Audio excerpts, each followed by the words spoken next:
千里之行，始于足下. A journey of 1,000 miles begins beneath the feet. We now gather in the Tao to travel the journey together. Welcome to Tao Talks with Derek Lin, where we take a deep dive into the Daodejing by Lao Zi. I would like to invite you to center your thoughts and direct your attention to this moment in time, to the here and now. To be fully present and mindfully aware as we all ready ourselves for this sacred process of the Tao. In the spiritual tradition of the East, there is a story that illustrates that. It comes from a Zen Buddhist tradition, and I found it to be remarkable because it speaks to this chapter so clearly and so closely. And it is the story that is called The Bird Nest Zen Master.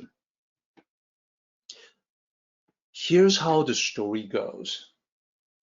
During the Tang Dynasty, which is roughly 1200 years ago, there was a master of Zen Buddhism who became known to the people as the Bird Nest Zen Master. So it's a strange name. How did he get such a name? Well, you see, he got that name due to the unusual way that he lived. And it was because back in the days when he traveled, he had come across a large pine tree with branches that formed a spot where one could sit comfortably high off the ground. He decided to make his home there because it was a place where he could easily connect with nature.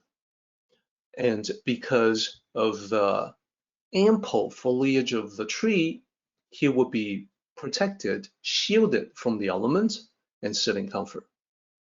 There were other birds, many birds nesting in the pine tree as well. It was a large pine tree.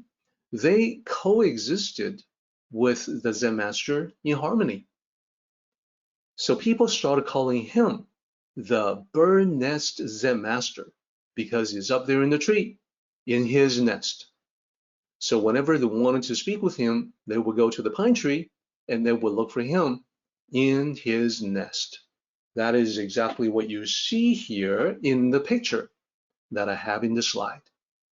So one day, there was a gentleman who came to visit. He was a renowned scholar and an important government official. This gentleman came to the tree and called up, "Master, it is too dangerous for you to live up there." He's thinking, what if you take a fall? So up in the nest, the Bird Nest Zen Master replied, "Sir, actually it is your position that is dangerous. I am perfectly safe here." Now, the scholar understood the meaning of these words immediately. For you see, the master was not referring to his physical position at ground level. That was fine. Instead, the master was referring to his political position in the imperial administration because he was a government official. So thinking this, the gentleman asked, "Master, do you mean my being an official in the dynasty? Why would that be dangerous?"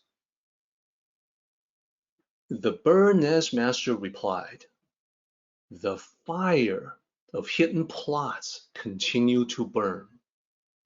The nature of treachery never stops. Why would it not be dangerous?" He's answering the question with a question. Question, why would that be dangerous? The returning question, why would it not be? And the scholar had to admit, the master had a point.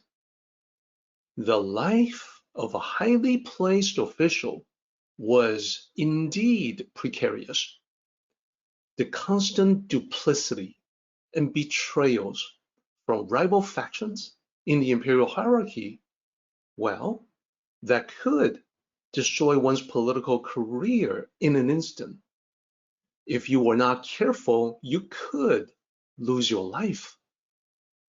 So the gentleman could see this was a genuine insight from the Zen master. And that realization made him want to learn more. So he asked, Master, what is the great essence of Buddhist Dharma? The Zen master replied, all bad things, do not perpetrate them.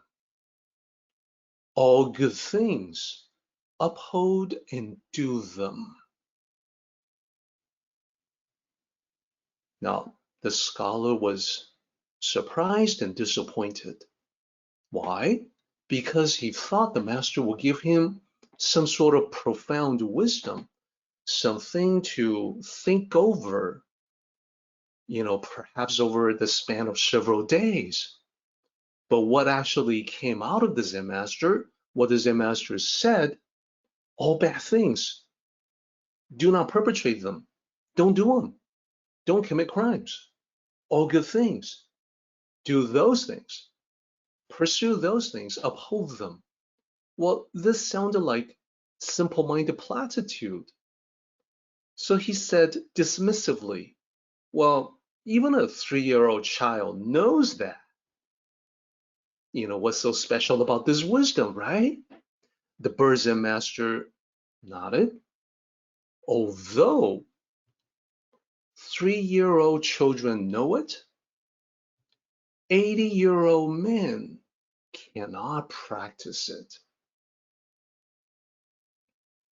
The end. So this is an often repeated story about the bird Zen master. And let's talk about this in detail. There's a lot that we can say to connect this story with the chapter we're studying now. First thing to note is that this story comes from Wu Den Hui Yuan, which is the compendium of 5 lamps. This is a work, a collection, a compilation, a compendium that was compiled 827 years ago. So several hundred years after the time of the bird nest Zen master. Now, the bird nest Zen master was a historical figure. Some of the stories that we tell in the Tao is made up of fictional characters, like a fable, and sometimes animals. And sometimes these are constructed to make a specific point. In this case, this was actually a historical tale where both parties, the Zen master and the gentleman who came to visit, they both lived in history as historical figures who walked the earth back in the Tang Dynasty. The exchange brought a few interesting elements that we should note. First, let's take a look at one side of the exchange, the bird nest Zen master. Him living in the tree, in his nest, so to speak, is symbolic of connection to nature. He decided to live there because it was a way for him to easily connect with nature.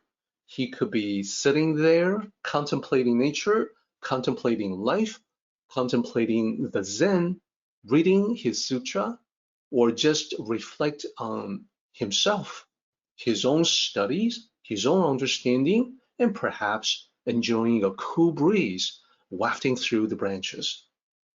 The connection with nature is an underlying theme that is consistent in the Zen as well as the Tao tradition. Last time, I think everyone recalls, if you heard the talk last time, that Lao Tzu says his words have basis. His actions have a central principle. And this is because ancient Tao sages observed nature. And I'll remind everyone in a moment with a few examples, but basically, by emulating nature, the thinking is that one can live one's life so much better because we are part of nature. We are creatures that exist within nature, not apart from it. So to connect with nature is related to being able to see things more clearly. The more you connect with nature yourself, the more insights you discover that you can apply to life.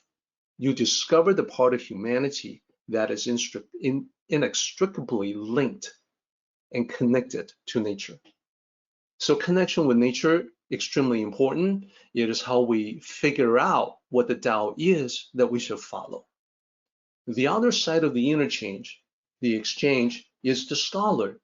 So remember, he enjoyed wide renown as an accomplished scholar, and he was also a powerful government official. Back in those days, the context is that these political figures in ancient China were far more powerful than their counterparts today. Officials in ancient China partook in the power, the absolute power of the emperor. So they could decide what to do with everyday people with impunity. And sometimes this led to corruption. If you had people in those positions who were not very strong ethically, morally, who did not understand the Tao. So the material world understanding or interpretation is that position and intelligence must be highly prized from that material perspective. This scholar had a high position as a government official, and his intelligence was well known because of his status as a literary figure, that he was a well-known scholar. But in spiritual study, the point is made and understood that just because you have a position and you have academic accomplishment, those do not imply that you must be wise. Indeed, we see people in high positions who demonstrate the exact opposite of wisdom. We even see very intelligent people who are often found or seen as being very unwise. There is no equivalence between the two. Intelligence may not necessarily imply or lead to wisdom. And that's definitely what we see in the story. In the story, the scholar was aware of the dangers of the material world that came from contention. This is reflected in our world as well, that occasionally we ourselves come into contention with other people. And you can just kind of look back on your own life and see that, yeah, some time ago, I had an unpleasant exchange with someone else, that there was friction in my life. And maybe there was a time I lost my cool. I engaged in an argument, a shouting match. I shouldn't have done that. So there are dangers in the material world that mostly come from contention. How do we deal with that danger? How do we deal with contention? So that's where the Tao comes in. The Tao is about a set of ideas, concepts, teachings, principles that'll help guide us away from danger, away from contention. And many of these ideas, concepts, principles are not that difficult to understand. This is why Lao Tzu says it is easy to know the Tao. Even kids can understand it. the way that he explained the Tao in very direct and straightforward way and be very plain spoken, it was meant to be so that the kids could understand it. And the words from the bird nest Zen master was the same way, intended to be direct and easy to understand. Now, we can get ourselves in trouble because we find it difficult to put that easy, simple, clear Tao into daily practice. And this difficulty covers so many people, so many of us. Even for older people, as the Zen master pointed out, some of these things we talk about, even 80-year-olds cannot explain why they fail because they cannot do it. So that is reflected in the lines from this chapter where we have easy to understand that somehow, even if you understand them, you cannot put them into practice. So all of this made it an eye-opening moment for the gentleman, for the scholar in the story. He realized that the master was correct, that the basic wisdoms of the world were not difficult to know. The real difficulty was in the doing. And all too often, people fail to do what they knew to be right. So think about us. Haven't we all seen that too? Haven't we all sometimes experienced it? What we know to be right, we fail to do, to put into action. Now, the scholar himself was no exception to this common phenomenon. He had taken a lot of pride in being knowledgeable. Look at me, I am the renowned scholar. Everybody knows me, everybody knows my work, my poetry is read by so many people. But now, in that exchange with the bird nest Zen master, he could see his knowledge did not translate necessarily into action. So as he thought about this, you can just imagine that the arrogant demeanor that he usually had, as a well-known literary figure, is started to change.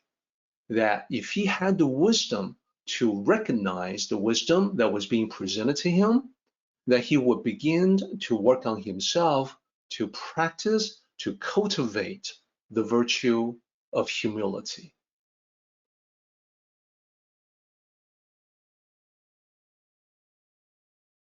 Our meeting has come to an end, but the journey continues on. Let us all travel safely so we can meet again. Until next time, may the Tao fill you with peace and happiness.